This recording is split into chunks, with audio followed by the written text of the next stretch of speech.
So in task 8.0, we're going to open this CSV file, hotels.csv file, and we're going to format it to look like this one.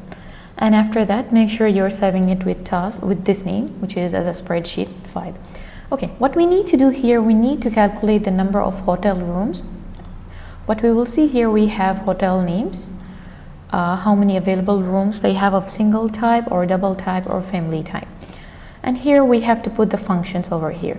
Okay, so what in the first one they're asking us to put, ignore this, I put it just for referring. So in the first one they're asking us to calculate the number of rooms of this type available, which they mean this type of rooms available. So it is just total.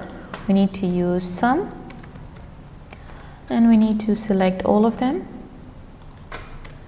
Okay, that's the first one. What about the double one? We're just going to replicate it, and for the family one also we're going to replicate it.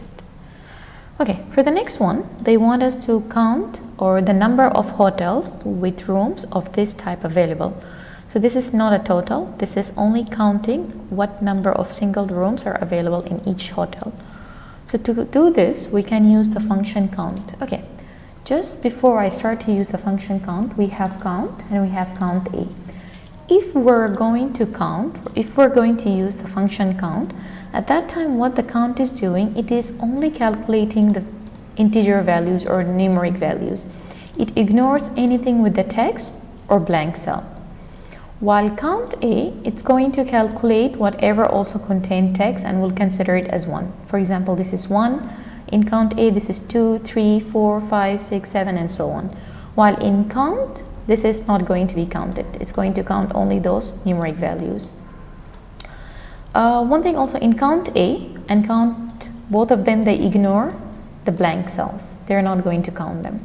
Okay, so the first thing is just asking us simply to count the number of hotels available of this type. So that means none shouldn't be available. So obviously we need to use only count function here, which will ignore any text values. So count, and we can get the total available of single rooms available are around 10. We can just replicate it for the other type of rooms as well. The next function or the next value is asking for the number of hotels with no room of this type available.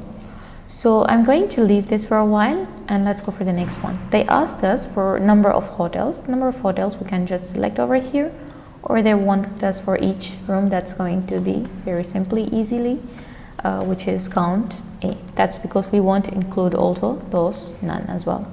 So count A, select over all the values, and will give us, and if you replicate it, you will find it's exactly the same values. Okay. Right now what they want, the number of hotels with no room of this type available.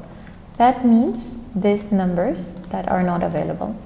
To do this, we're going to use count A. First, let's choose the values. Okay, and then minus it from the count function, which is again going to be the same.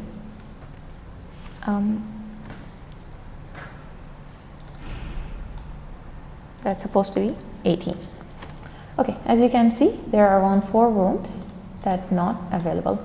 One way also you can do it in another way, which is this value minus this value. It's supposed to be also the same, as you can see.